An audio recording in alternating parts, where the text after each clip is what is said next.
Hey, yo, welcome back to Right at the Wire. Well, as part of our Breeders Cup Handicapping series, today we're going to be looking at the Juvenile, which promises to be a really contentious race for the 2-year-olds. So let's take a look at it. So let's take a look at the Breeders Cup Juvenile. It's running a mile and a 16th, and it's for 2-year-olds, grade one, as we know. And again, Santa Anita, tight turns, speed favoring. Always want to keep that in mind. First we'll look at is the Wine Steward, and this is a really nice horse. He is gritty as hell. Every race he's had to fight, and he's always demonstrated that he's up to the task. You have to like a horse like this. He's coming in third off the layoff. Breeders Futurity, I thought Locked had that race, and then Wine Steward just wouldn't let him go and just kept fighting, and you have to like that a lot. His first effort around 2 turns obviously wasn't a problem, being by Vina Rosso. I think this one is definitely one that you absolutely have to use and could upset the apple cart, and at a pretty good price at 8-1. Conversely, Prince of Monaco, I don't really like for this race at all, and I'm probably going to toss. First of all, he's by Speightstown, who does not get 2-turn horses readily. Sometimes he does on turf, but not usually on dirt. It's Bob Baffert, of course, at Santa Anita, Breeders' Cup, kind of hard to knock a horse who's undefeated in his care. But note this, he didn't run with Muth in the last one around 2 turns. And I think that's a little suspicious, and I think it's indicative that this horse probably doesn't want 2 turns readily. I think it's a big ask for him. Is he a good horse? Of course he is. He's got talent, and maybe if this race was a mile, he could probably stretch it out and just win on class, but he's stepping up in class. He hasn't really faced much aside from Muth in California, in my opinion, and I think he's a major league underlay, and I'm prepared to toss. Wind Me Up, another Bob Baffert. This one, we know what he wants to do. He's going to go on the front end, which could present some challenges for some of the other more notables in here. Great connections, Pegram Watson, one of Baffert's oldest clients. Another one by Vino Rosso. I think he ran a pretty good American Pharaoh, and to be a good second. But there's the rub, kind of, is that he was on the front end and he finished second to Muth. Nobody else really showed up to challenge in the race. So that kind of gives you an idea that the California 2-year-olds are a little on the light side. Is he eligible to improve? Sure. But he's also going to be stepping up notably in class, I think. And I look for him to be token speed and not much more. I'm not going to use him. Timberlake, I think, is one that you have to take seriously. The Hopeful in particular is where he sold me. That pace was suicidal, and he was still able to hang in there to get second. And I think that showed a lot of class and a lot of grit. He has been getting better progressively with every single race.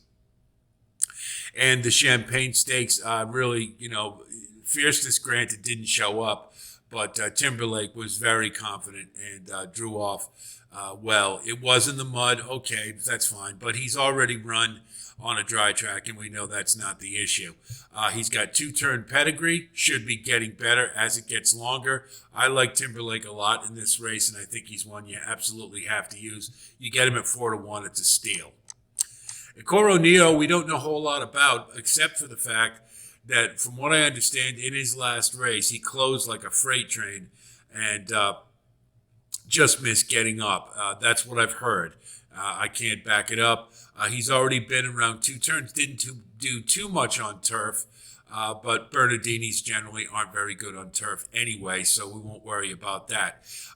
He's probably going to be coming from the clouds, and he's at 30-1.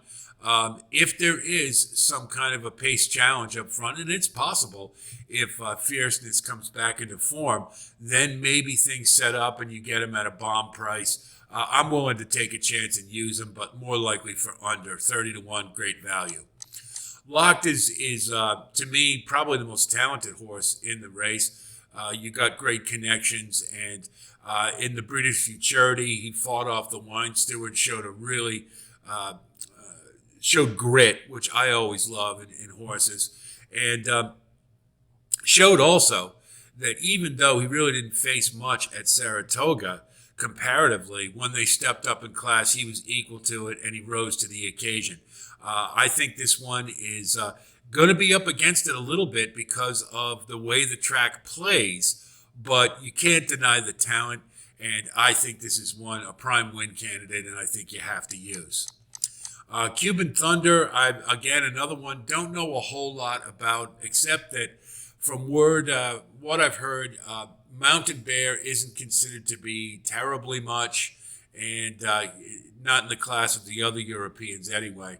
And he finished third against him on synthetic track at 66-1. You see he's been double-digit odds for his last four.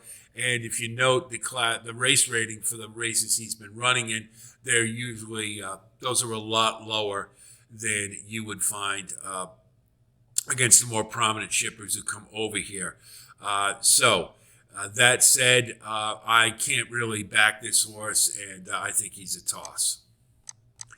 General Partner did show a lot of speed in his last race, as he has all the way along. The Champagne Stakes, he was a step up in class, and he did respond, but he also didn't improve his class rating. And once you start seeing that, that's when you think that a horse may have hit the wall. Now, he ran a good race, and I thought he'd get a nice second there, but you see Timberlake put him away pretty handily in the stretch. And I'm just not that high on this horse. And plus his other speed I like better. So I'm going to pass on General Partner. Fierceness, of course, is the wild card horse in this race. We just don't know what happened in the Champagne Stakes. Maybe it was the mud. But you can see he broke his maiden in the mud at Saratoga, so that probably wasn't the issue. It probably, more than likely, was just a bounce off of a really big debut, and that will happen with 2-year-olds, and it happens quite often with Todd Pletcher, I noticed this year. It's Rapoli Stables, Pletcher, Velasquez. I'm going to fully expect this horse to rebound. How much he does is really the question. If he comes back into the form of his maiden, he's going to be tough to beat on the front end at Santa Anita. He is going to get some challenges from others, but he may very well be up to the task. Because there is other speed in this race, I tend to believe that he's probably more of a candidate for under, but you are getting nice value at 6-1. I don't think you can throw him off. I think you have to use him in the hopes that he does return to form, but it's by no means a lock. But his horse, his sire, City of Light, did like it on the West Coast, though. Just a little note there. So Fierceness kind of go either way with, but I think you have to include. Muth is going to have everything his way in this race. Bob Baffert, Juan Hernandez, Zaydan Racing. He hasn't faced that much in California. That's really the big issue. However, in the Best Pal, where he lost to Prince of Monaco, I think they were teaching him how to rate. And as you can see, it worked, because in the American Pharaoh, he rated nicely and drew off and beat what was a pretty marginal field, in my opinion. So he is coming to this race in good form. He's got the home advantage being at Santa Anita. I think he's absolutely a win candidate. Whether or not he can raise his game again, we're not sure about. But I think it's a pretty good certainty that he's going to run his race. And if he does, then I think he's a prime win candidate. Noted is a very versatile horse. He could have run on the turf. He was also entered for the juvenile turf, but they chose dirt, which is a little bit of a surprise to me, because I think he would have had a better shot on turf. Nonetheless, you can see his one dirt of effort in the Sapling Stakes did produce a win, and he beat Mage's brother Dornoch, and it was a key race. However, it wasn't that much that he beat in comparison to some of the other prep races. And you see, he came back in the Bourbon Stakes, and while he ran a good race, he wasn't able to hold onto a lead against Can Group. I think this one is a marginal player in here, and while you can say his speed figures are better on dirt, I think he's going to be up against it again. with some of the more notable ones. Pardon the pun. You are getting 20-1. I wouldn't talk you out of it if you wanted to put him underneath in your exotics, but I don't think he's a win candidate in this race. So here's what we've got from the juvenile. Fierceness, I'm going to believe he's going to rebound from his prior effort in the Champagne Stakes. I think it was just a bounce off of his debut. There's certainly talent there. Whether or not he can carry it all the way across in this group remains to be seen. But on the chance that he might, at 6-1, I think that's decent value. I think you want to keep him in the race. Muth, I think, has everything that he wants. He's going to be rating just off the front runners, general partner in Fierceness and Wind Me Up. I think he'll be right there and get the jump on some of the late runners. He hasn't faced much in California, so this is a class test, but I have to believe he's going to be up to it, and I think Muth is a prime win candidate, as well as Locked. Locked, I think, is a little bit of a disadvantage because of the way the track plays. However, he has shown a lot of talent, and he does have really good acceleration, and I think that might help him overcome it. I think Lock's one, definitely a win candidate in here. The Wine Steward has shown a lot of grit, and usually, I've said it before, but when you're looking at champions, you want to take the one that had the hardest road, and this one has fought for everything he's got, and you got to admire that. He's coming in third off the layoff, and he could very well surprise at 8-1. That's a great price. And then we're going to throw in a Cronon Neo just for the value, nothing more. Could be coming from the clouds. And, with a race that's this top heavy, looking for a bomb like this is a pretty good idea. And you never know. He could just come flying in out of nowhere if there's a pace battle. So why not throw him on the tickets just in the offhand chance that it sets up for a bomb. But if I had to take one of the primary candidates here, I'm probably going to lean towards Muth a little bit, but I think Locked is awful hard to beat as well.